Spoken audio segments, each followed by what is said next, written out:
Maeve, and this is our Children of Éarte retrospective episode, where I get to ask any dang question I want of anyone in the whole cast. And no one gets to tell me, no, it's spoilers. Mwahaha. Mwahahaha.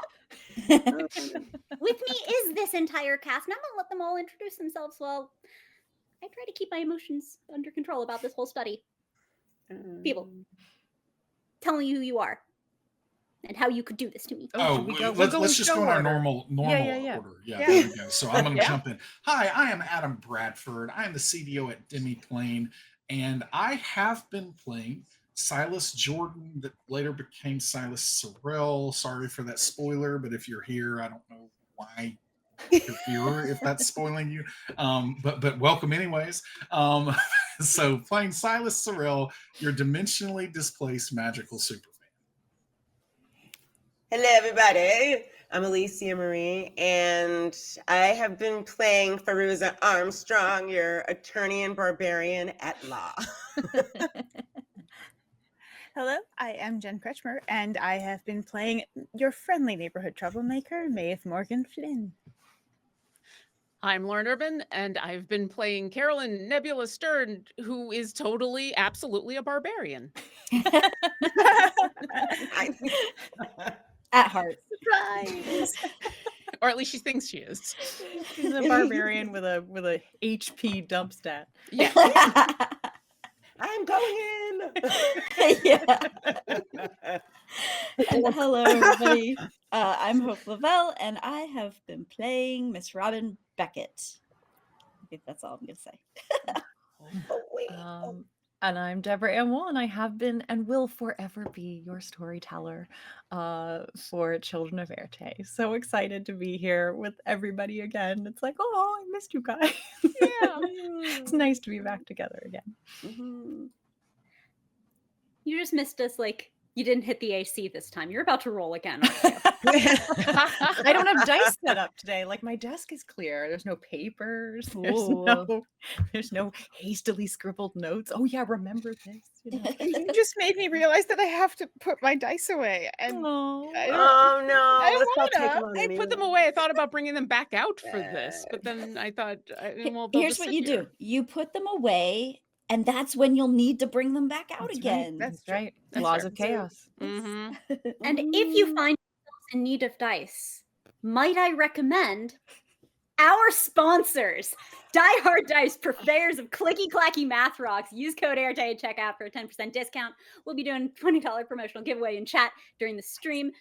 Additional sponsors include Idle Champions of the Forgotten Realms. We are giving away 2 codes, and you can type !code in chat for a free Electrum chest in game. And Sirenscape, because epic games require epic music, and Children of Éarte certainly qualifies as epic. Yeah, we planned that. That segue was kind of epic. We planned nothing. That is all Sam. Yeah, that's amazing. But we're getting into it immediately because we have a lot to talk about. So please stick around, and stick around at our break in our extra long episode tonight, because there is a musical interlude you're not going to want to miss.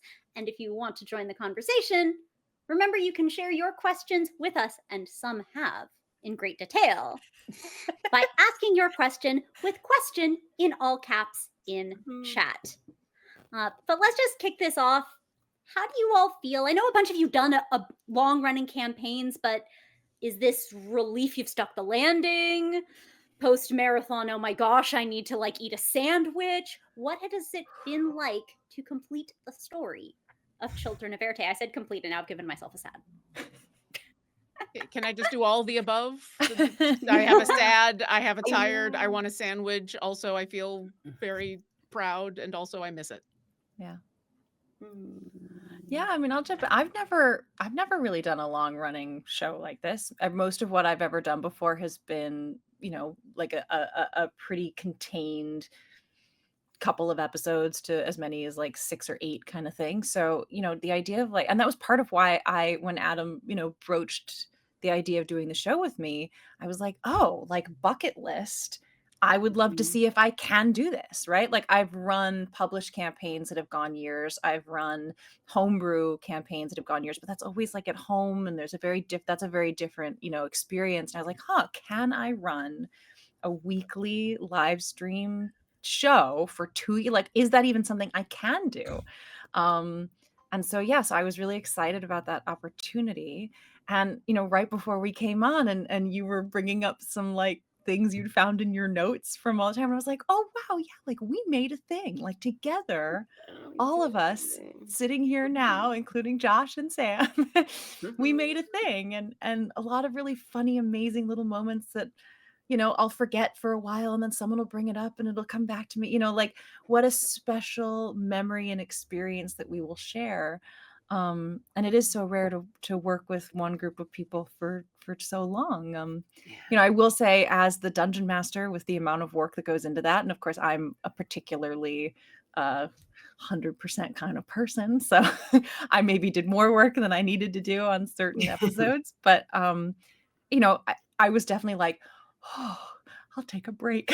I'll take a breath, but also immediately missed everybody, missed the like community of like, oh, it's Tuesday. I know what I'm doing this afternoon. I'm prepping the episode. I'm going to go play for 2 hours. And, I'll still have ideas that'll pop into my head about the game and be like, oh, right. But we're not, but as of now, we're done with this story, and so it's all of those things. I'm okay on sandwich wise. I think I'm good sandwich wise. Okay, I will say that previous to this campaign, I have a bunch of long running home games that have been going, but that's like Deb was saying, it's a different experience. I only had one campaign that lasted a long time, but this eclipsed, to use a really trendy word, this one it has eclipsed my longest running stream campaign. So yeah, like you don't realize like what it's like to end something that you've just been so immersed in for so long, and then all of a sudden it's gone. So like you really do sit back and wonder like, well, where are they now? Well, where are they now? Like we established at the end like what was going on and where they were and how they were just like generally going to live their lives, I guess, moving forward, at least as far as we know. But it's you kind of wonder like what they're doing and how they are, and I mean you hope they're well and whatever they're up to, they're that they're happy. But you get so invested in the characters in the game that it took me like a week where I was like, where's everybody? So I'm happy we still talk even though we don't play together that much more. Yeah, that first Tuesday afterwards was hard. Yeah.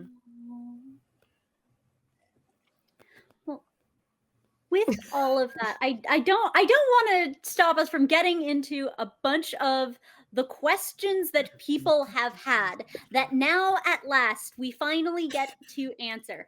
Fallen Angel asked it, Cassie's asking it. Frankly, I'm asking it.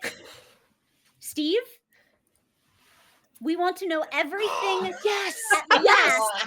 About and this is one of the quotes I just found. Enemies to lovers, the story of Steve. Real quote from Deborah Ann Woll.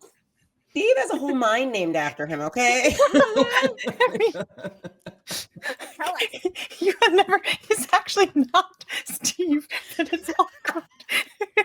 We do know the story of Go ahead, Jen. Sorry, what was that? Oh, yeah, yes, the story of Steve would be amazing. The story of Steve. I mean, I could go back in my notes and see what I originally intended, but like I think any good long-term campaign where you are co-collaborating, your players come up with ideas and things change. So like in the end, it almost doesn't matter what my like initial idea about Steve was. Like I think really he was just like a guardian for you guys to like have to get past. He was not supposed to be some like enormous NPC. And I think it was around then though that I realized that you didn't have anyone to talk to. I was like, maybe I should give them someone to talk to. And I was also like, oh, it'd be really helpful for me in terms of like efficiency of story to have someone who knows a little bit about what's going on and you know, that could add some complexity to the story, because I needed Ivy to be mysterious, trustable, but not so far that I was, you all were just being hoodwinked kind of thing. Like, she's a complex person. She's trustworthy on some things and not super trustworthy on others, and affected by her environment and affected by the people that are either influencing her or not, just like we all are. And so, so he kind of evolved into something. But yeah, I mean, Steve was just supposed to be like graffiti that someone put on the mine, and they named it that because they didn't know the history of this thing. And then, Julian, when he was setting up all this stuff, kind of used that to his advantage in terms of hiding his clues and things throughout the space, because it was a way to clue in the very intelligent children of Éarte, who would then be searching for them, to find them. So it is, I mean, was an incredible lesson to be like, yeah, like a random kind of skill, check guardian and a piece of graffiti like came together to be one of the more memorable NPCs of the campaign. So that, again, not me, you. So nicely done, team. Like, how do we make the leap from like him breaking Robin's arm to becoming like a computer? I don't know. I think none of us, our characters or us, ever really thought his name was Steve. It just became like the name because we just sort of started calling him that, and he was like, he didn't really have like once I sort of figured out what he could be for that, I was like, he wasn't a name. He was a servant, right? He was created intentionally, like with simply the purpose of protecting the rulers when they were outside of their, their land. And so, so I was kind of like, he might not have a name. So you giving him a name was perfect. Or him adopting the name of the mine, or I know. Yeah. However it worked out, it was beautiful. Yeah. I can't believe how long ago that was. When I think about it, like, we were literally still in the mine, and we separated. Like, what are we doing? We were in the mine for a long time. We were in the mine for a while. Yeah, I'll go in here for half a year. That's right. It was a big mine. It's a really big mine, and you were very squishy, so we went slow. Yeah. There's a lot of discovery going on at once. You found a rat party. I mean, found a rat party. And rats. We had to explore the rat party. Yes. I mean, you can't just leave a rat party alone. No. The breach of etiquette. There was a Nicholas and a Christine for us to meet. I mean, we had to. They had good food. It was great. There's dancing. Yeah. And babies. Yeah. It was a birthing rave. Shower. Rats. Like you do. And baby rats and mice I find them very adorable. Like, very none cute. of that was hard for me to be excited about, because like the pinkies are so adorable. So yes, it was a baby shower, wasn't it? It was a baby shower, wasn't it? It was a baby shower. It was a baby shower. I mean, it was really a birthing. I mean, she's giving birth right there. Yeah. So it's a birthing party. Yay. But they're rave as well. Yeah. Because they were dancing. Their timing on it is so fast that like they started with the shower, and by the time the shower was over, then the birthing was happening. Precisely. So I mean, the entire gestational period happens during one party. Yeah. But I think, I mean, we talked about that on one of the Éartes as well, which is like, again, it was just supposed to be like kind of a fun, gross thing that you guys would be like, ooh, it's a swarm of rats, and underneath the birthing is the clue we have to get to. Like, how are we going to figure this out? And then we have a character who speaks to all animals, and I was like, oh shoot. Every single. Yeah, I'm sorry. What would a rat say? Nothing to apologize for. Wait, about this event? I believe they would say, hello, my name is Nicholas. My name is My Nicholas. name is, yeah, with that. Would you like to come to my rat party? Where we're celebrating rats. That's still one of the moments that I look back on, and it broke me. It just, I tried so hard to be serious, Neb, trying to relay all of this information and just trying to talk about the centipedes. I just couldn't. I was gone.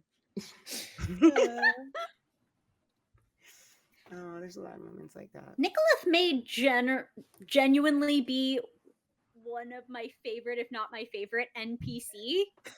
Who's everyone's favorite?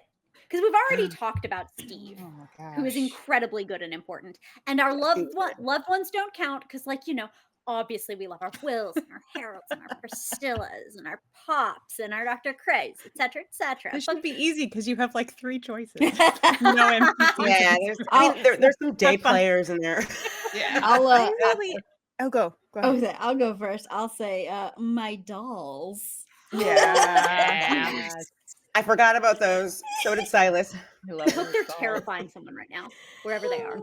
I loved the things that were really, really, really kind of alien to us. So I loved the globies, and I loved whatever the ancient creature that we met underwater that was messing with us was. Like those.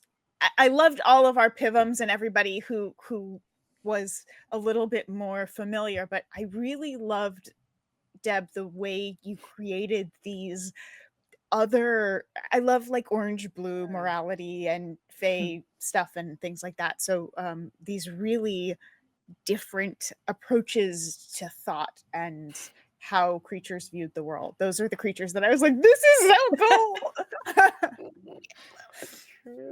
I think for me it was Ivy, because with Ivy and honestly, Silas was very much in the camp of, like, I'm not sure if she's actually, you know, going to be redeemed here or not. So it's not necessarily the arc. The arc was fantastic and made it even better.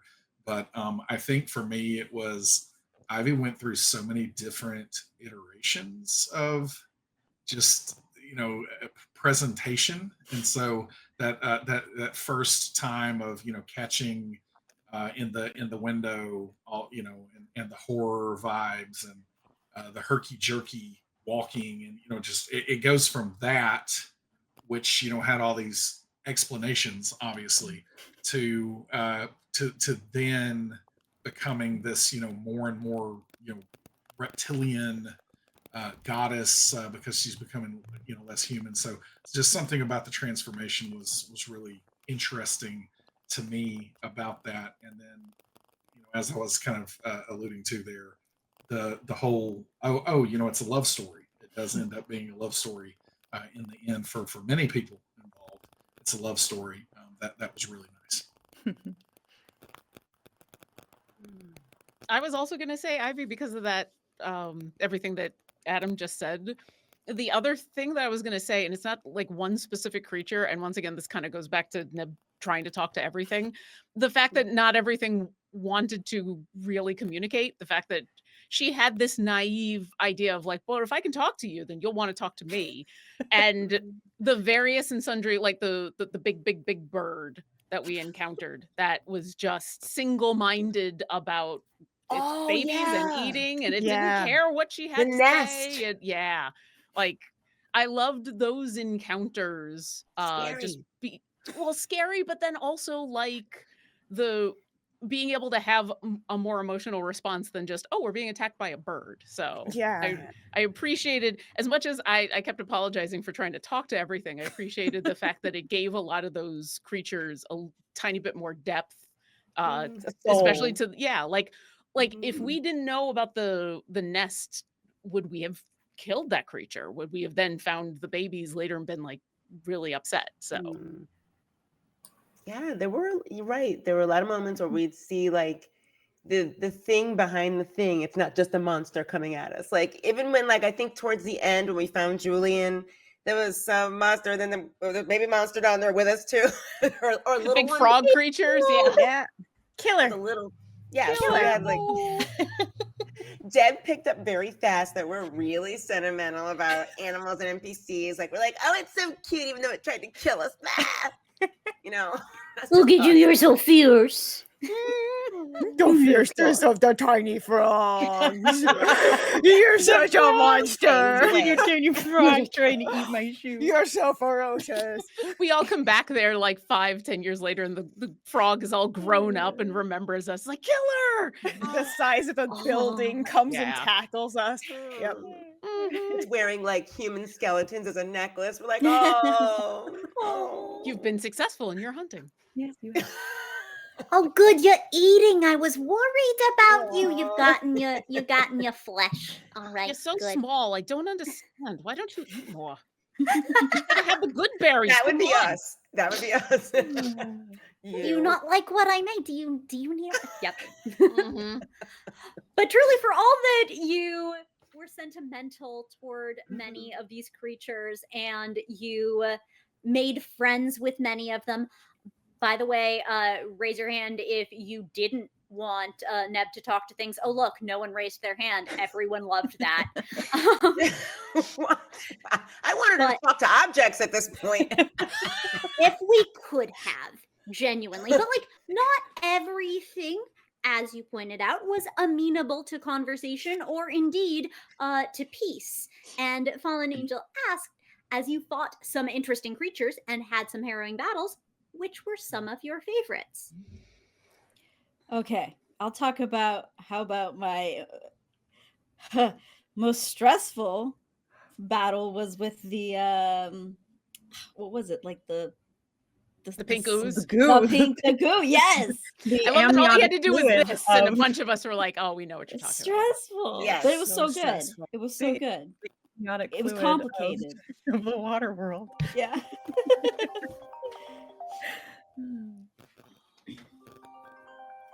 I'll say. I mean, if you need to get that, go ahead. I'll say I love the dolls, but I also loved y'all fighting the dolls. Yeah. The dolls were great. Yeah. There were a couple for me, like the so one of the things with alien Cthulhu water creature thing, that's something that I've seen go wrong in a lot of games, which is this unkillable, like how are you going to beat the thing or whatever. And so honestly, it takes a lot of trust with the GM in that case to that they're not just going to like hit the button and you're all dead, or whatever, and just trust that it's driving towards something. And I do think that the combat with that, and I'm saying that because obviously we weren't like duking it out with that thing directly, but presumably things it was controlling and influencing, so all of that felt like an interesting puzzle to try to figure out what the motivation was for the creature, which these days anyway, I find that more intriguing than kind of just hit point trades or whatever so that ended up being fun. And then I really like the panther and the or the shadow creature that presented as a panther initially. Doll's basement or whatever. That was really intriguing and an interesting puzzle combat, which I think is a hallmark for Deb here. Yes, well executed. Every creature is a puzzle. Figure out what they want. What do you want? What do they want? What are we doing? I hear she likes puzzles. Exactly. Too much, I feel like I did pretty good. I didn't make you do too much puzzling. No, you did. And I hope that I didn't shy you away because the first time we talked about it, I'm like, yeah, I hate puzzles. But I do have to say, like, here we're at the end now, and everything that I did, I enjoyed them, and so I will certainly admit that hey, maybe puzzles are not the issue, but being able to run them well is maybe part of it. But yeah, actually sitting here roping Adam in. Not that we can't do puzzles, we just needed to find the right puzzles. That's all. It's hard for me to pick a specific battle, but the moments that stand out are the moments that like the unconventional stuff happened and everybody rolled with it. And the one that came to mind immediately was the Morlock fight in where Jen and Adam are just like, okay, music, and just music started blaring everywhere. Yeah, and that's right. that was super cool. That was really fun. Yeah, just any of the moments in where we got to either pull something out of the real world to make something happen, or just kind of have really wonky things happen. Those were my favorite moments. I do have one moment that I truly loved. I mean, we all have our moments like where our character just really just did the thing that they were meant to do. And mine was like when Fairuza got her blue facial markings, she did like the full like Thor hammer on that dog monster that was in the water. And in fact, I think I was streaming from home that day. And I think right when I rolled like a 20, like my computer fell off the table. You knocked your power out. Yeah. Oh my God, that's right. That's right. And we all just stood in like panic, like she's gonna come back, right? I was so happy. I was like, thing just hit the floor. And but yeah, that moment was so great for me. What about you got the 2 nat 20s on Talron? Like that was the best moment that has ever. Never happened to me before, ever. I was like, it was meant to. So whenever something like that happens, I try to turn it into something that's meant to happen to Fairuza, like the facial markings, or she all of a sudden is bigger, or her weapon changed at that moment. Just so for me, I would like it's a hallmark, like physically on her person or her weapon that moment, because it was just so special. You know what I mean? Yeah. Yeah. Yeah, I mean, it's so hard to pick one because they all were so much fun, and they all had such interesting different dynamics. Like, yeah, I can't pick because they all were so like they You can name a bunch of them if you'd like. Wasn't our first fight with those like ice creatures and Robin got to pull out her knitting needles? Was that the first fight? The first one was on the train, I think. There were shadows, right? The shadows in the train. We fought wolves in the woods. Wolves in the woods. And then we had wolves in the woods, and then we had but the first night we camped out, it was the ice fairies. Fairuza and Neb went to go outside look at the door. mine. Yeah. Yeah. Is that and I was saying right before we started, I was saying to Lauren that in my notes document, and now it's not going to load for me. I started a list of all of the creatures we started to name. And if I can get this to load, we came up with snow snakes, cave crickets, and the Italian ooze, the ooze. Yeah. And that was sort of where the list ended. But I love those things. Yeah, I mean, all this. I had a lot of fun on the escape from the museum town. All of the like zombie ice creatures chasing you, because there's something about like not everything being a fight to the death, right?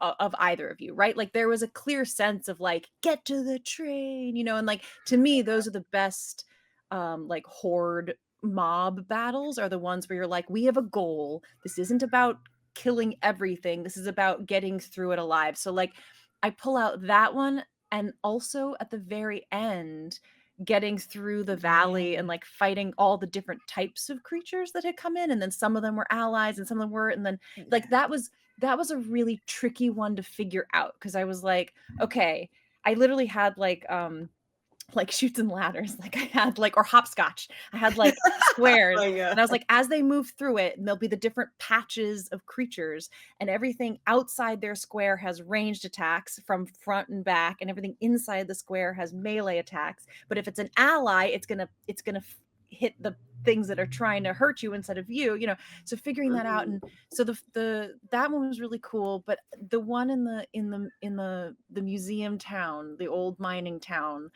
something about each of you, like you threw your axe off into the night, and so like Fairuza, you just like disappeared into the dark to go get it, and I was like, that's such a great choice, right? That's like a role-playing choice to go get the thing. And then you were kind of separated, and then Steve, you had to like leave Steve behind to kind of take some of the fight, but like you knew that you had to do it. And there was good storytelling going on in the midst of something that was a really intense battle. But again, because the goals were clear, it was like more could happen in the battle than just hit, which I thought was really interesting.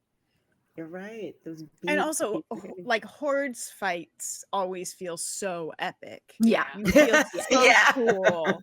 Yeah, like knowing there's just countless baddies. You'll never win. You can like only get sprinting out through a sea of like that you just you're like, this is Dungeons and Dragons. Well, like I could see it so clearly too, because I was like, I want a nighttime thing where like, though even those of you with dark vision, there's going to be like as far as you can see, they're going to come out of the dark to you, you know, which just felt so cinematic, which felt I was excited about. Yeah. And you just found cool stuff and you didn't have time to look at it right then, which is always fun too, to be like, oh, we gotta get out of here so we can look at this stuff. Yeah. When I think about it, like now that you guys are all talking, I'm just looking at this entire landscape and the fact that our characters literally have been everywhere. Like they fought in like freezing caves, dollhouses, like just underwater, wherever. You're exposing like my zombies, fire.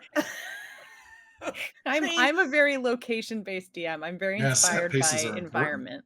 The chemical, remember the chemical puzzle? Like, is that cyanide? What are we carrying back to the you guys help. We're walking through cyanide fields and like you do. You put a cell phone down casual cyanide. Yeah.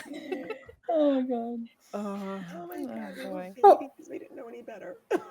It's true. And I remember on an early episode of On the Éarte, you talked, Deb, about researching all of that stuff. And you'd researched trains. We talked about researching for diving and so on. And Fallen Angel did say you did a lot of research for this campaign. So what are some of your favorite facts that you have learned from GMing for Children of Éarte? Boy, oh boy. Well, the cyanide thing is cool. I mean, the fact that like they extract gold using these chemicals, you know, like that was how they did that back then. And that's so dangerous. And, you know, no wonder everybody died so young. And, but that is fascinating, right? That could just be a leftover thing somewhere abandoned. You know, that was very cool. Yeah, I like that. I mean, the train stuff, like I wanted to do a puzzle that would like literally teach you guys. Again, I'm very inspired by the Nancy Drew computer games where like in order to like complete the game, you have to actually learn how to drive a train. And when you learn how to drive a train, you can get to the, right? So like I wanted to design a puzzle that would actually like teach you how to drive a train. But with the time resources, I wasn't clever enough in the moment to actually come up with that. So I had to kind of do something else with it. But that was really interesting. Like I was pulling diagrams of all the different valves and gauges and levers and things that are in a train engine, because it's confusing AF, right? Like you're like, what is all of this gear? And do I really need all of these things to run a steam engine? And the answer is yes, because a steam engine is basically a controlled explosion, you know, that is heating up water, scalding hot water that's going to propel you forward. So like you really do need to keep an eye on everything. And it's amazingly complex, but also you get so much respect for like engineering and how people got things done without computers and without like the knowledge that we have built everything on. And it's you know, that kind of history is really interesting to me, the ingenuity of, you know, early machines and things like that, tools. So yeah, so I did learn how, you know, theoretically to drive a train, and someday I'll make that puzzle. I don't know when, but yeah. Deb will be driving a train for the Children of Éarte road trip. 100% confirmed. Thank you for sharing that with us. These revelations you don't understand how badly I want to do Children of Éarte, like take us on a train trip and play so badly. Just play on a train. Yes. The crew's back together to solve something. They get back together. Oh, yeah, I'm talking about NPCs. I can't even remember her name, but my Hyandar, my Midwestern. What was her name Augie. again? Augie. Yeah, Augie. Yes. That's right. I forgot about Augie. Augie's the greatest. Okay. Well, I hope Augie's having a nice day. Me too. Wait, what's the Augie epilogue? I can ask that now. Well, they all hiked back to what was, you know, Gravelstone or wherever you left from. They all hiked back for. So she's having a nice safety. Oh, they're all good. Yeah, they're all fine, except of course the one who died. But you know, a little less. We did actually get a. He's in a better place. Yeah, he didn't stay in the Vale. He continued on. Okay. Yeah. We did get a few different train-related questions, including one from Cassius. I didn't even realize that I had, which is, why were events in Room A connected to 213? What was the significance of 2:13 a.m.? I didn't even realize I wanted to know that, but we can know that now. Was it a well, so it was the time that the original spell was cast. Like this, the spell that Julian cast to entrap the two of them in the mirror was at 2:13. So it took was that spell cast on Earth or in the Veil? It would have been. I'm just wondering about time zones. Great question. I mean, probably on Éarte. I think when I think about sort of the mechanics that I think I set up for that moment, the idea, well, I would have had to have been in the Veil because of Talron. Anyways, he would attack every time they tried to cross over into the Veil. So somewhere in between, but essentially in the Veil, because again, it's a little bit of both, but probably I take it back mostly in the Veil. And so yes, it took a minute for him to cast the spell. So essentially she's sort of doomed to relive this 1 minute, but it is kind of also a minute of freedom for her in that way. So that's as simple as that. We also had one other train related tinfoil that I just find very charming from Sidian. Was it Floris who caused the avalanche that buried the train? We had a lot of people asking whether you intended long term to take the campaign off the rails. So yes. The short answer to that is yes. I knew Floris was going to be, I wanted Floris to be pretty unbeatable. And again, not somebody that you were ever going to really fight, because Floris didn't really leave much. But I still wanted there to be some sort of so you get the trees parting, you get all the sort of tornado stuff that's happening around. And yes, I did sort of intend for the avalanche to be a Floris thing. It didn't really matter whether you figured that out or not, but I did, it's that old writer's trick of if you're blocked or you don't know what happens next, do the worst possible thing to your characters that you could possibly do. And I was like, well, I could take away where they've been living, where all of the things are, all of their safety and everything like that, and really leave them open to this more of a sandbox world, and I like my train tracks. That's my storytelling style. But I was like, hey, try and open up a little bit. We still have some landmarks that they knew to look for. So yeah, so I always knew I was going to destroy the train. And one of my favorite sequences in The Lost World by Michael Crichton is when the bus goes over the side of the cliff and they have the whole bus is vertical. And there's something really fun in general about, I love Poseidon adventure, right? Where you have to engage with an environment in a completely different orientation than you're used to. And that's a really fun one, which is a train car or a bus, something that is normally horizontal in a vertical orientation. So I was like, oh, that opens it up. If I can kill the train, I can do a vertical train car encounter, which was fun. And then Hope gets to cast Fireball. Yeah. Yay. And what a fireball. No comment. You became the fireball you want to see in the world. Yeah, foreshadowing. That's right. It was we didn't even know it was, and it was. You hadn't even killed your not successor, the one before you. Predecessor. Your predecessor. You hadn't even killed the predecessor yet. We already knew.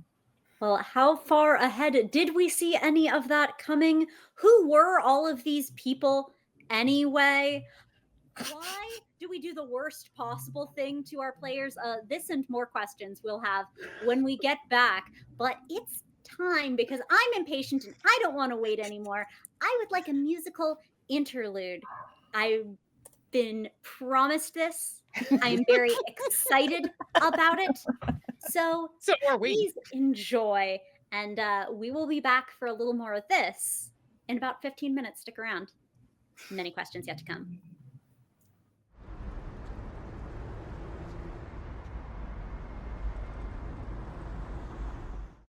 Yeah, I'm thrilled for something like this to be happening. One of the things that I recognized was the Four Realms were really lacking when it came to entertainment compared to Éarte, or Earth anyway. I wanted to bring a little bit of musical theater to the other realms. A musical that is going to kind of tell the story of the children of Éarte's adventure. So yeah, really excited about it. Yeah, it's got inspirations from, a hero of Éarte, one of the other heroes that hasn't gotten his due really in the Four Realms has been Jack Black. Outside of Éarte in the Four Realms, copyright laws are way more lax. And so I've spoken to Fairuza, consulted with her, and she says we're completely in the clear. So yeah, not worried about that at all. We're excited for everyone to see some sneak peeks of the songs here today. So the musical is going to cover, of course, all of the different children of Éarte's lives and, kind of how we came into the adventure and really where we ended up with it all. Yeah, it's been great being back. It really has. I reunited with Marion, and it was a little rocky at first because she was kind of like, where you been? And it was a surprise for me that she somehow kept from me was that I had a daughter. So Abby, and she's fantastic. And so these last few years have just been wonderful. I feel like I've got this entirely new life now, and it's been great being back in Éarte, in Earth. We've had some additional surprises with Abby. She's got some powers like her old man here. We sometimes use it to do some, light costumed adventuring, just trying to help people when we can. But yeah, everything's wonderful. It's truly been a dream come true.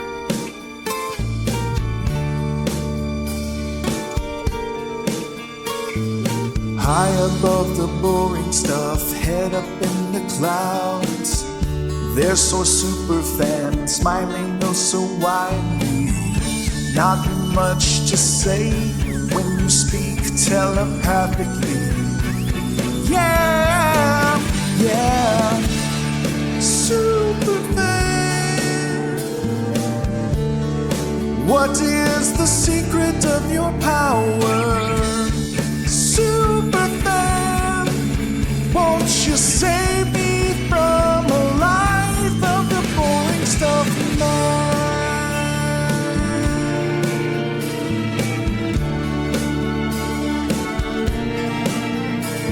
Now, Superfan reconciled with his great love, Mary, and found out he had a daughter with powers comparable to Superfan.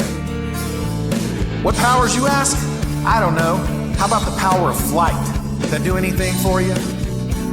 That's levitation, Holmes. How about the power to kill a mobster from 200 yards away? With mind bullets! That's telekinesis, folks.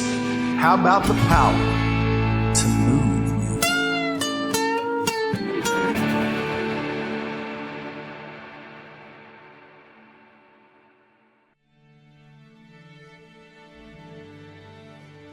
So Carolyn Nebula Stern, she is just such a great friend, and it's pretty awesome being her friend because you're able to, when you've got a scribe on speed dial, it's really, really easy to be able to get back and forth from Éarte into the Four Realms. And so Neb is always just, she's great about that. I can't say enough good things about Neb. She is just the absolute best. And especially when you think about just where she was when she first got on that train to where she is now. And I'm not just talking, skin to scales. I'm talking about just everything about her. She's such a strong, confident, just, hero of the age now. And it's been something that I'm so proud of, and I'm just so proud to call her my friend. A few short surreal years ago, a young girl took a trip. She shone that little light of hers and gave us her friendship. The tragedy had struck out, and she knew just what to do. Her name was Nebula, and she kept letting her light shine. An optimistic attitude that came out all the time. She learned she could transform herself, and the stars, yeah, they aligned. Oh, the scribe, well, he was old and he was looking to retire. But after he met Neb, it was clear he saw the fire. 'Twas her who took the mantle, heart of gold so through and through. And if you are an animal, then she will speak with you. she's a real long way from that old redstone, making sure the Force stay on their throne. We meet up in the dino zone. She's the bravest soul that I've ever known.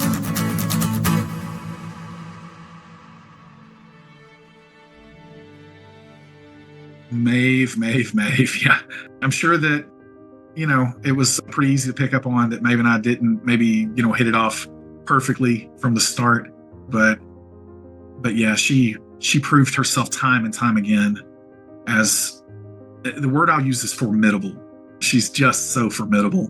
There are very few people that I could think of that I would want in my corner if I got into a scrap of any sort, with words or with blades. Maeve is that person.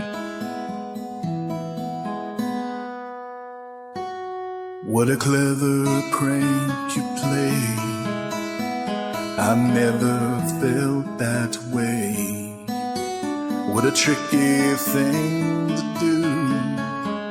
I did my had to do. What a high stakes game you play. The big reveal that way. I'm impressed with what you do. So much respect for you. And I want to be that cool one day. And I want to be that cool one day. Someday.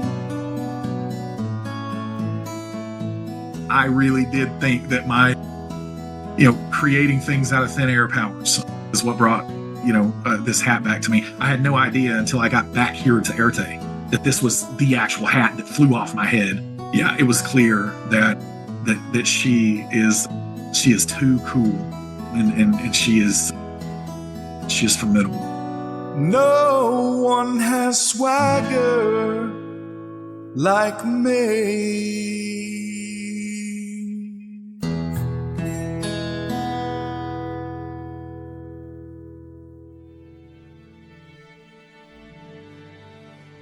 Fairuza Armstrong, I don't even know where to start with her. I don't even actually know where she is right now. Like, she's out doing something that I'm sure is epic and, kind of terrifying if I knew all the details. But I remember she was a little timid at times when I first met her, but then now she's literally just this fierce warrior that's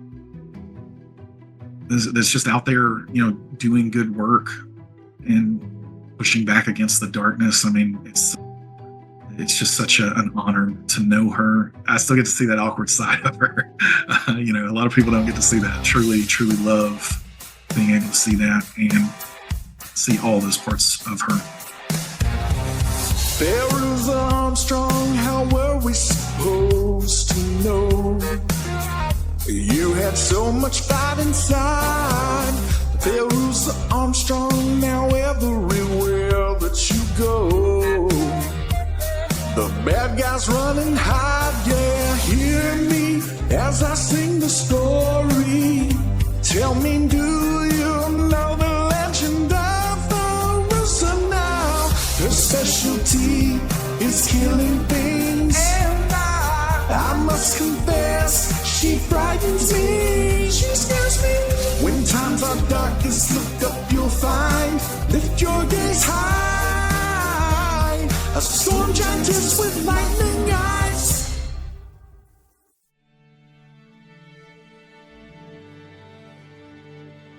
And then Miss Robin Beckett, I remember the first time that we spoke that this is someone that I would just trust my life with. She's got that kind of quality about her. There is no one better suited for ruling over Praxidiki than her. We're all just so thrilled for her. We're thrilled for her and Harold. What a love story. I aspire to being in love for that long and that deeply. And we're still figuring out jobs that she had. Like, last time when I went to Praxidiki with the family to meet her, she was talking about, how she used to do some tattoo art or something. So it's just always something with her. This one is for my good and regal friend, Robin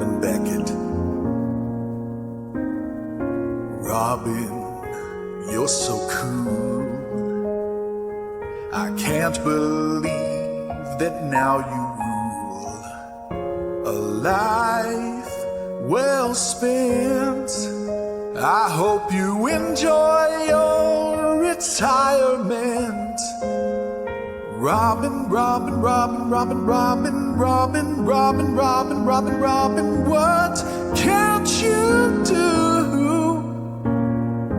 Robin, Robin, Robin, Robin, Robin, Robin, Robin, Robin, Robin, Robin, what can't you do? Oh, Fairuza, Maeve, and Nebula too. None of us knew everything you can do, Miss Robin. Until the end of time, you'll be in your prime. Oh, Robin, Robin, Robin, Robin, Robin, Robin, Robin, Robin, Robin, Robin, what can't you do? Oh, Robin, Robin, Robin.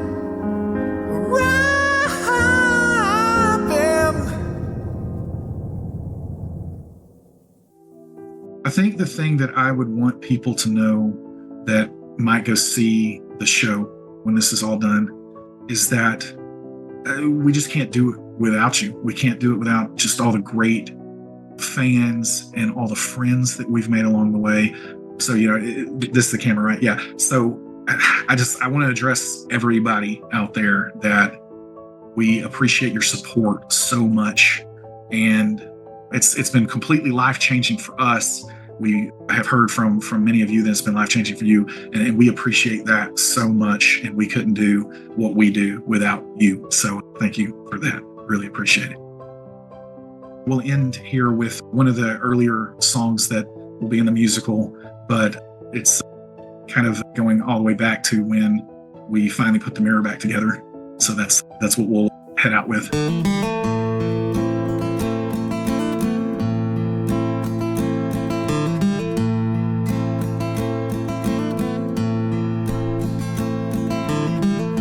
This is the greatest and best story ever told. Recap. A few years ago, me and my fellow passengers here, we were marooned in a place that's in between. We put back together a silver magic mirror and freed the Ice Queen. And she said, fight this bull man while I open a portal. Well, me and my pals, we looked at each other and we each said, okay. And we swung our blades and we cast our spells and punched our ticket to leave the world between the worlds. We love the world between the worlds. Looking at us then, now it's easy to see what we could be. We were the key, it was destiny. Once we slew our fiery foe, Ari said it's time, and the portal closed, said it's time to go. Well, needless to say, we continued our quest. Went to all 4 planes, and you know the rest. These days they ask us, are you the heroes?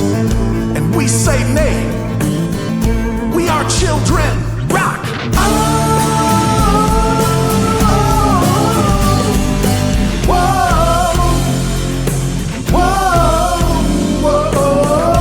This is not the greatest story ever told, no. This is just a recap. Don't have time to tell the greatest story ever told, no. No, this is just a recap. To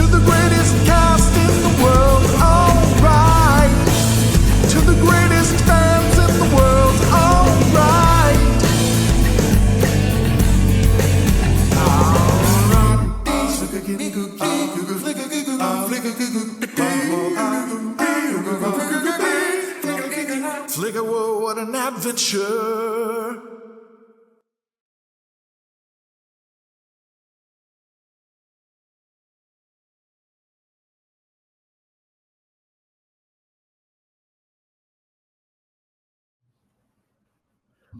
Welcome back, everyone, and I hope you enjoyed the musical interlude as much as all of these people did. How are we supposed to follow that? And I haven't seen it yet.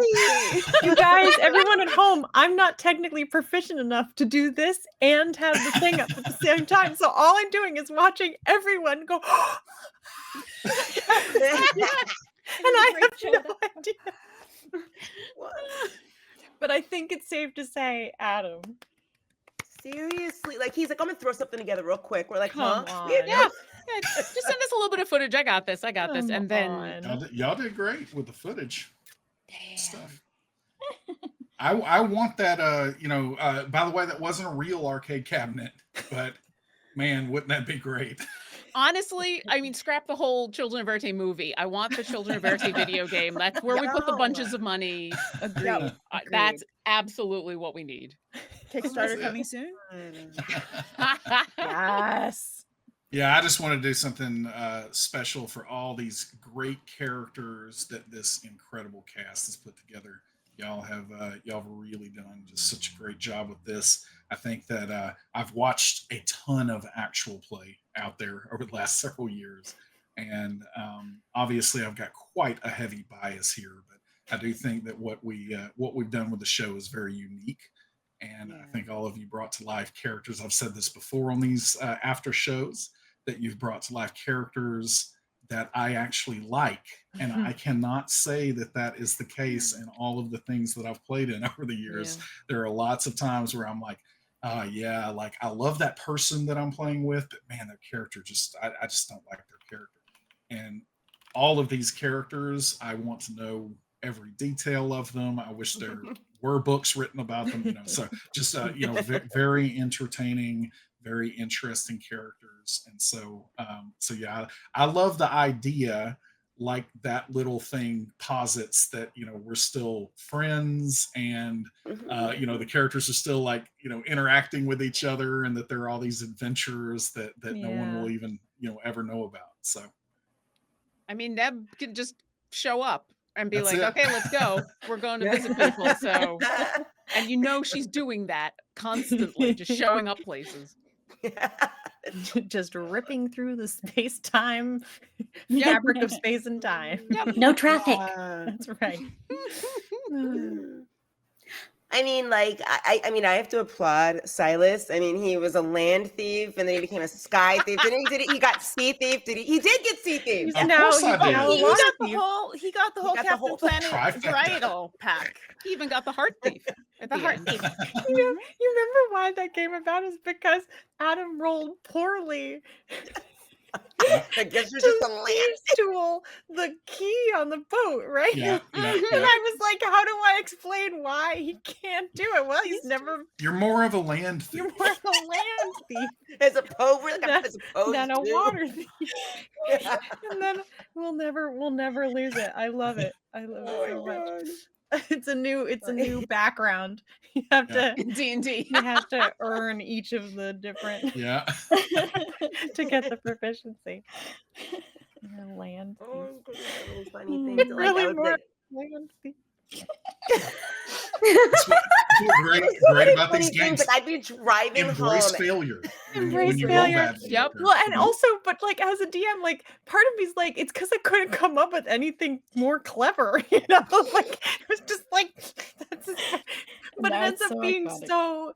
And again, potentially as like a encouragement for DMs out there that like even your worst ideas are still great, right? Like they're still, because they're real and they're authentic, and you're with people who love and support you, they can become your worst ideas. You're the ones that you're like the most like, oh, I really can sometimes become the best if you just kind of let them be. And So yeah, there's that, if that's encouragement for game masters out there to just let that first instinct come out. Game You masters too can or make your players into land thieves. Listen, game masters or players, because you Yes. know what? Sometimes your players have problems. Yes, they have problems. The problems are real. And that was That's 100% right. Lauren and Neb both being like, how am I supposed to write this with such a limited capacity? Problems. But also, like, because there's something to that, because we were based in the real-ish world, right? Like texting and like vanity plates, like we have that at our disposal in a way that a more fantasy world setting you might have solved it differently. So again, like leaning into your campaign setting, yeah, it was just cool. Yeah. Yeah, you're right. Like things just happened and then they just became like a theme throughout. Like, I mean, I will say for Fairuza, one of my favorite themes I freaking loved was the very first thing in the room was knocking down that door, like blasting that door to bits, and it became a door running joke for everybody. Door warrior. He's so happy. Are there any doors here? We can. Yeah, it's like in her honorifics, you know, every time when she's going to all these realms and stomping around. Yeah. It's like, here comes Fairuza, destroyer of doors. Her crest isn't a shield, it is a door with the emblem on top of it. With a Fairuza shaped hole through it. Yeah. Yep. You use them as weapons. I remember you tore a door off the hinges and threw it at something. I was like, this is zombie. Yeah, the zombie. Yeah. Yeah, I wanted the zombie. You used it as a shield. Yeah. So great. They're versatile. You really are. It's very true. But I want to answer a question that has been nigh ubiquitous, in part as a consequence of being set in the real world with texting and legally distinct search engines and so on. Namely, that this crew did not overtly reveal things like their ancestry or their class or what level they were. And now we get to just know for surezies. So, and Dennison asked your characters' classes and subclasses. Fallen Angel asked for the ancestry, for the levels. Spill the character sheet details. It's time. I want to know. You gotta tell me. I might have guessed, but I might have guessed wrong. So, please enlighten me. Top of show order? Or yeah, we can do it. I was In gonna say. order? Okay. Yeah. So that would be me first. Silas was probably the hardest for all of you to figure out because for the most part, almost everything was homebrew, custom, working with Deb on it. So his ancestry was, based on human, but it was actually just something that we called early on astral soul. So the idea is, kind of a little bit like a Githyanki or Githzerai, that kind of thing, but didn't want to lean into that part of the lore and everything else. And so we basically just said that he was composed of star stuff, some kind of way. So that was kind of it on the ancestry, but mechanically very similar to the Gith in the books. And then on the class, it was Bard, but of course, Bards are versatile. And there was a little bit of reworking on the Bard when the College of Dance came out. And when the College of Dance came out, it wasn't straight up dancing, but it was, he wanted to be a superhero. So being able to mix it up, with your fists and that kind of thing up close with that Bard, supported it all, right? And so it had that, and then we switched out some of the other more overtly dancing things for actually kind of picked a little bit of the loadout from the Psychic Warrior. So, the telekinetic, telepathic, some of those abilities, and kind of mishmashed it like it talks about in the DMG, how you can kit bash a little bit on that stuff. So that's essentially what that was, and I called that the College of Spoons because there is no spoon. And so the Bard College of Spoons is what Silas was. And I guess I can answer for everybody here. We ended up at level 9. So level 9 is where things capped off. Is that me? It's you. Okay. Oh boy. Okay. Fairuza Armstrong is a level 9 Goliath barbarian. So I knew that my class would probably be the easiest to figure out first, especially because she'd be the one running into like fights first. But Neb pretty much shut that down really fast to confuse me. That's okay. Yeah, those first couple of weeks where people were like, is Neb a barbarian? I was just like, well, okay. Like, what's this doorknob? Let me see. And Fairuza be in the back, like, all right, no problem. But call me when you need me. The little one who's 5 foot in front. It always is. It's a chihuahua. Always a chihuahua. Yeah. But I knew, so this group was sort of like together and sort of figuring out what classes they wanted to be when I came in. So when I looked at the composition of the adventure crew, you know, I'm like, they need a little beef. So I knew I was going to play a character that was muscle. And I said to myself, and for those of you who followed like the threads that ran throughout this game, you notice the common thread with like the stars and constellations with a lot of the characters. Well, if you look at Fairuza and with Silas, there's a superhero connection there. So with me, yes, I do love superheroes. Like, you know, Silas had the green tree, had the ring and other things in the cape. I mean, come on, it's right there for you. But for Fairuza, I mean, I've said this in a previous on the Éarte, it was like my sort of combining the superheroes that made me happy when I was a kid. So it was like She-Hulk, a lawyer who all of a sudden becomes big and strong and doesn't know how to use it until she does, right? And then there was Storm, the hair color, the lightning, the elements, and then I get a little bit of Wonder Woman was with when I took a feat so that Fairuza could use that lightning lure like a lasso. And she used it on the bird. So that was sort of like a little nod to each superhero. I like the fact that with this, I got to create like a story in this campaign because it was so long. You never get to do that with like a campaign. So I got to come up with the idea of why her hair is so light. I got to annoy people, especially in Reddit, with why isn't she raging? Why isn't she doing this? Why would she throw a thunder wave? I'm like, because she doesn't know she can do it yet. Yeah. Right. Hope you all rolled well because you're going to get killed by your friend, basically. No. But they were fine. They all rolled really well. One of the things that I really loved being able to figure out, and the game gave it to me, and was figuring out the connection between Miss Priscilla Beckett, who is Fairuza's, the orphanage, the Kitteridge School for Girls that Fairuza was in, and why she has the same last name as Robin Beckett. That was like the drop for everyone.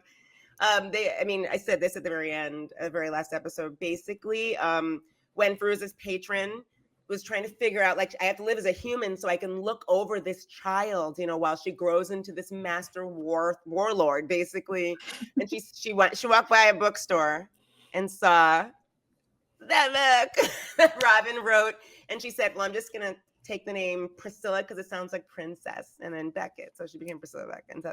So that was like, oh, it just wraps itself up. Sometimes the story gives itself to you. You have to lean into it, even if it means you have to embrace a flat dinosaur. It all works. You know, I had a good time with this one. Always embrace the flat dinosaur. Thank you. Absolutely. You hug it like pancaking.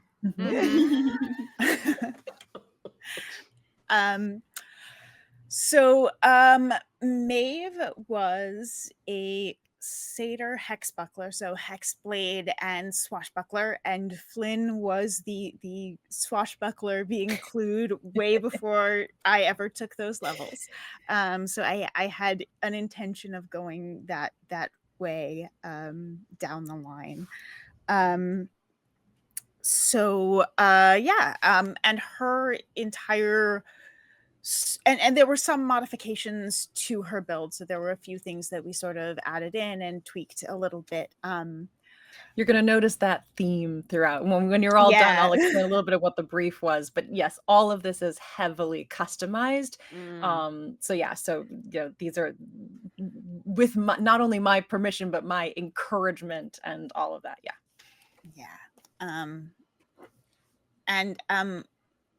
She was very heavily influenced, and I know that this was a question somebody had.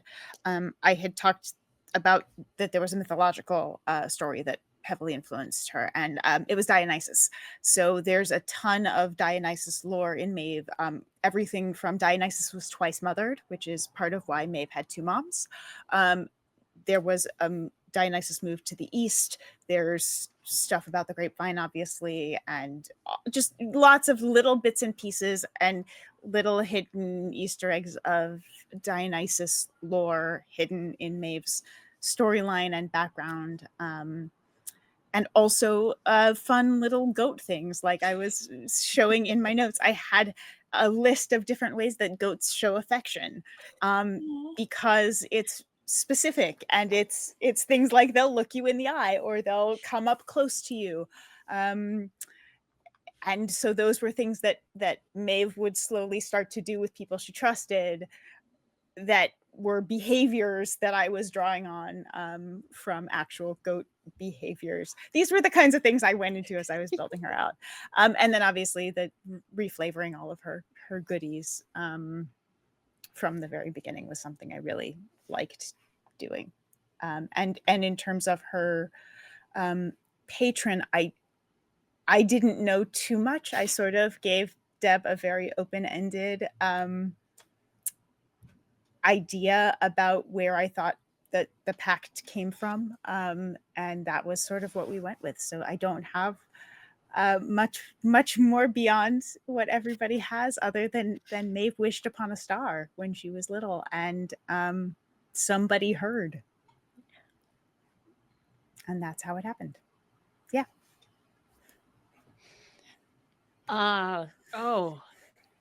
So I knew from the beginning I wanted to be a Circle of the Stars druid, and I knew I wanted my character to have a non-tragic backstory. Those were the only two things that I knew when we were starting to plan, because the Circle of the Stars was just something I really, really, really wanted to play for a while once it had come out, and the conversations that had happened around tragic backstories and the things like that, and specifically the challenge of, well, if you have a character who has a happy home life, who is, happy and well cared for and everybody's alive, how do they go on an adventure? How do you get them to go? So those were the two main things that I had. And so for a while it was just kind of bouncing off of everybody of the stars thing, of all these connections that we're having. And so I was starting to lean into the whole nebula part of it, and I kind of knew that people were going to figure out at least druid pretty quickly, because druids get their subclass at level 2. And so very, very quickly I had a lot of stuff, and there's still things that she never got a chance to do, because druids get a lot of things. And the funny thing being, I never intended for her to be a wild shape person. Like when she was supposed to be the slightly more ranged, do the whole go into your star form and be support and be all of that kind of fun stuff. And the wild shape was always going to be more role playing. Oh, this will be a chance for her to turn into a cat. This will be a chance for her to turn into a, go scout, go do all of these things, which is why when I built her out, I felt very comfortable giving her an 8 strength and an 8 dexterity, because I'm like, she's never gonna have to worry about her AC because she's gonna be somewhere else. And so the story changed that very, very quickly, and that was kind of fun. And suddenly Curiosity I was doing a lot killed more. The cat. Right. It was amazing. It was so much fun, but it was definitely like, that was not what I expected. And so that got guessed pretty early, which was I kind of knew, which is why I kind of held on to the lineage for a while. And I know because I was the only one with dark vision, that threw a lot of people off, which I thought was fun. And I had said in a couple of the streams that I do for Idle Champions that the two things I said I wasn't going to do is I wasn't going to be another cleric and I wasn't going to be another dragonborn, because that was where I just come from this big long campaign. And then there was I don't even remember how it came up, but I was on stream chatting with chat, talking about something, and we got into the idea of how much fun it would be to have an entire family of kobold bakers in Waterdeep, and how they would live like they're, a whole communal family, in New York City, that it would be like generations would live in the same huge house, and that they'd be bakers and everything. And so that's why she's a kobold baker. Because I thought that was too perfect. And I'd already started crafting her backstory as some of this from New York City and having the large family and all of that to be the happy family part of it. So on that stream, there might be a couple people in chat who remember specifically that stream. And I know that because every once in a while, someone in chat will come up and be like, so whatever happened to that whole thing about kobold bakers? So there you go. So that's why it took a while for me to even say scales, because I felt like as soon as I said scales, everybody would kind of figure that out. And then a lot of the stuff that got a lot of the stuff she ended up doing were really just in response to the story, were totally in response to things that were happening to her, like all of the wild shaping. The reason Max came about is because she had been in these situations in where she got herself into situations in where she couldn't be helped. And so I thought about Find Familiar, and it didn't quite work out. And she'd already been speaking with animals, and she'd already been doing all of this stuff. So when we got access to, I can't even find Max now because I took him off. But so basically, it was a summon an animal spirit. And then later on, being able to summon a draconic spirit in the form of a giant wolf. So that was a lot of fun. And I think the most interesting part of diving into her character sheet stuff that I never thought was going to happen, because I'd said, I don't want to be another cleric, because I'd already been a healer for a little while. And then as the game was going on, two things happened. One, Adam was getting stuck with all the healing. And druids have lots of healing abilities and stuff that they could do. So it's starting to feel a little bad. And two, when I finally got a chance to have her be in the starry form, there's 3 versions of that starry form that she can go into. She never got a chance to do one of them. The archer was probably the one that you saw the most often, but there's this one that's a chalice, which is all about healing. You heal other people and you can do all sorts of stuff. So there was a fight in the water when we're on Ivy's world going down, in where there was there's a couple of rounds in where Neb basically did like 5 things at once. And that's because of the chalice form. Like, it's ridiculous. So I'd started taking some of the healing spells, but I was very intentionally going for stuff that I hadn't had access to in my previous character. It's like, Wither and Bloom is a fun one. And this is, Neb keeps dying, so this will be a chance for me to keep her alive without having to feel bad. Good berries. And then healing sparklers being the healing spirit one and everything. And then a Revivify came up, and the cleric in the back of my head said, you really need Revivify. Someone's got to have Revivify. And I'm like, but Neb is going to be the one that needs a Revivify. It doesn't make sense. It doesn't make sense for me to have Revivify. Right. It's true. You're squishy. And I'm like, so I'm going to be the one that needs it, and no one else had access to it. So that's why when we were in the house, what kind of stuff do you want? I said, I think I need a diamond. And honestly, I actually never expected to use it, because I honestly thought it was going to be Neb that was going to go down, and she can't revivify herself, and then Pivim happened, and that was an amazing moment. So yeah, a lot of what happened with Neb, character-wise and story-wise and mechanics-wise, all just kind of melded together in ways I never would have imagined. So there's stuff that I got to do that I never thought I was going to get to do, and there's stuff on there that I still haven't done. So there we go. Robin Beckett was an abjuration wizard turtle. Pretty simple, straightforward. I knew Robin always was going to be a protector. You know, she never had, the one adventure she never had was having a family of her own. So when she had this found family, I kind of designed it to the way she wanted to make sure nothing happened to them. So that's where she would take on the role of being a protector.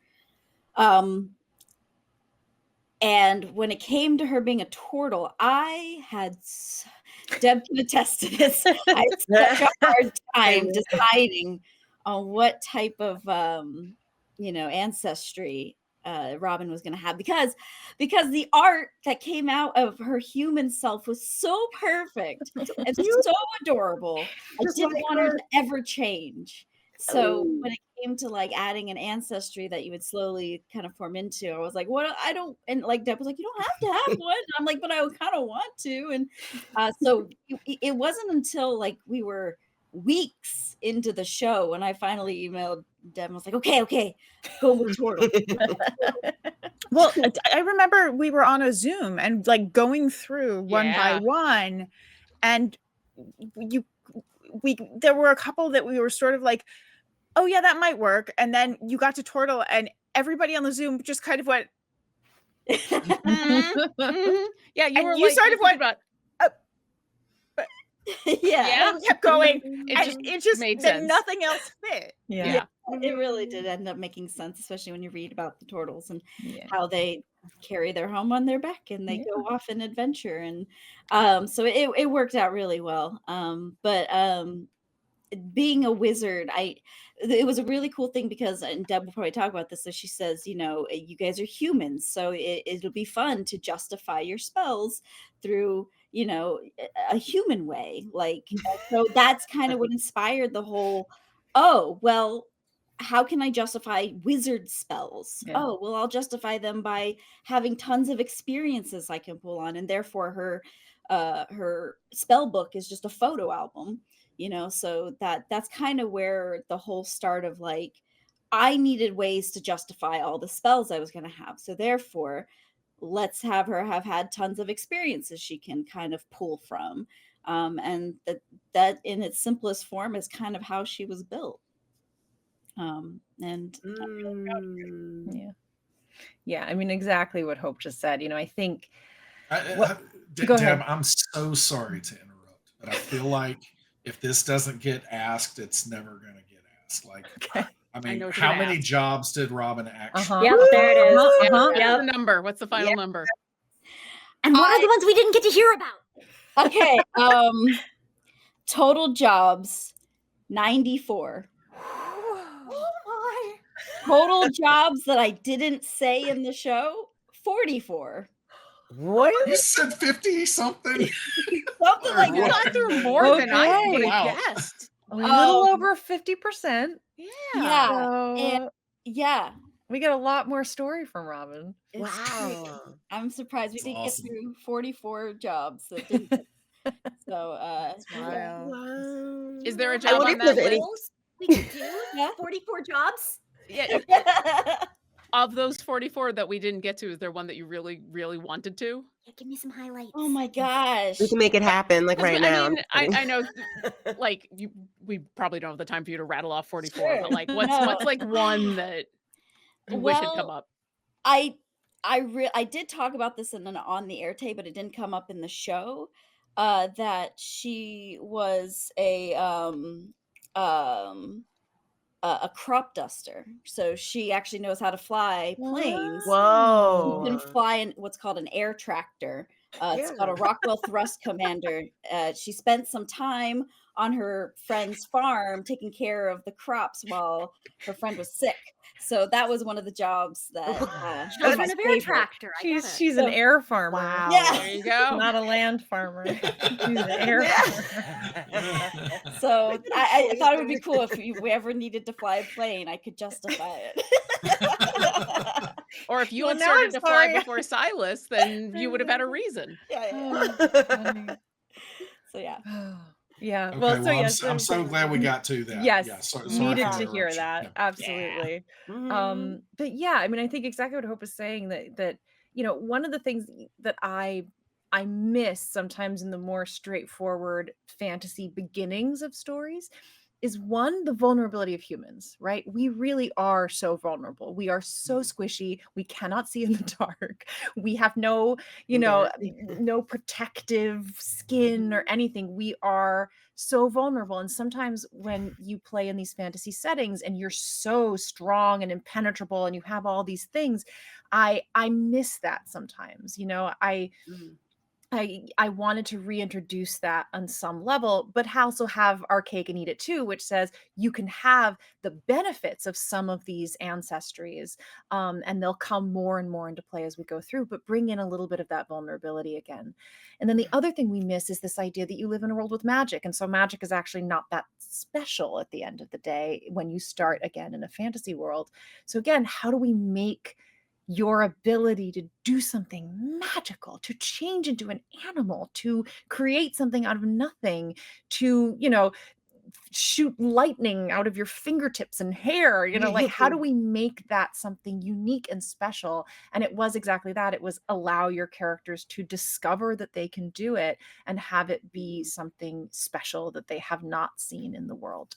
So that was something that, again, this was a difficult brief that I sent to these players, and I said, so we're gonna use what's available to us in this canon, but we're going to completely reskin it and sort of work it, so that it can be something that you find. And I remember thinking, it's this idea that we all actually have this potential for magic and transformation within us, but in Éarte, you're just presenting your earth version of yourself, and that if you were to move beyond that, some of these other things would come to light. So I remember asking things like, what weird things have happened to you in your life that you're like, oh, did I do that? Or did I, like those weird things that, like, oh, I didn't like that person and I had a thought like, I hope they, spill their juice, and then they spilled their juice, and you're like, oh, weird, like we all have those kinds of weird stories, things, coincidences, deja vu, all those things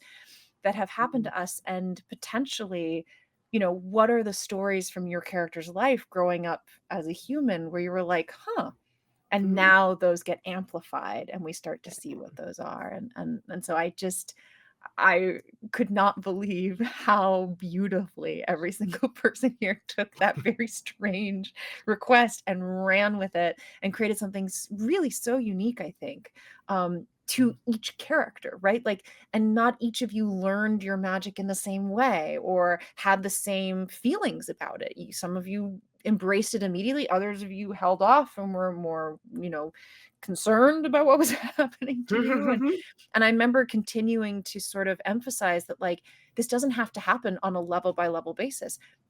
If one of you wanted to immediately transform into this other version of yourself, you were welcome to, or you could take as long as you wanted, because we are all unique individuals. And these things they happen as much by nature as they do by our acceptance of them. And so there was a little bit of that idea of kind of how quickly you decide to embrace who you really are and the gifts that you have. Was just an interesting concept. So I have so much love for all of these characters and the journey that we went on simultaneously with the story that was created was so cool. So yeah. That's cool. Because sometimes, I will say this: I love all the campaigns, but I've been in campaigns where, like, I'm the one person that just goes too far and beyond with the backstory. But when I met these people, I was like, oh, forget it. I'm home. Yeah. When it was fun, all the little like things like, like Jen was saying, the patron she kind of left up to me, and we weren't going to have like a ton of time to go into it, but because she had this wish upon a star thing, and I was like, that's fairy godmother to me, right? Like patron doesn't always have to mean super scary, evil, now you're going to do my bidding, right? Like it could just be like some almost like not necessarily good, but like benevolent sort of person looking out for you, and they're not super interfering. They just believe in you. And there was something like in the same way of like, I'm going to have a positive backstory. It's not going to be a tragic thing. Like, how can we kind of do something different that feels just as interesting and nuanced and cool? And so yeah, it was really fun to kind of do some things that felt a little mixing up the tropes a little bit. And one of the questions you asked us in the beginning was about, a picture that sort of embodied our character and sort of the archetypes. And those were questions I had never been asked. And what it did in terms of the depth of the character and finding precision of the character was just so amazing and so next level. And I think one of the ones I sent you was Audrey Hepburn balancing a martini glass on her head. And I was like, that. I know who this person is now. Yeah. That way. There's a specificity sometimes to imagery with things like that, which is why I like to ask that question, because you'll find something and you'll be like, I can't even put into words, but this is it. Right. And sometimes it's easier to communicate. Language is fascinating. It is simultaneously wonderful and also maddeningly unhelpful, right? Like the word love means absolutely nothing, and yet it can mean everything. And it only means that because we infuse it with meaning, right? And as an actor, that's a fascinating thing that I love about language. We all have to be actors, or else language means nothing. We all have to express what we mean with our hearts, right? And so in the same way that like language can get frustrating because we can't always use it very accurately, an image is so communicative. And so yes, I generally actually kind of like that, to be like, hey, if you can find something you're like, this is the essence of it, you can usually communicate even more specifically sometimes.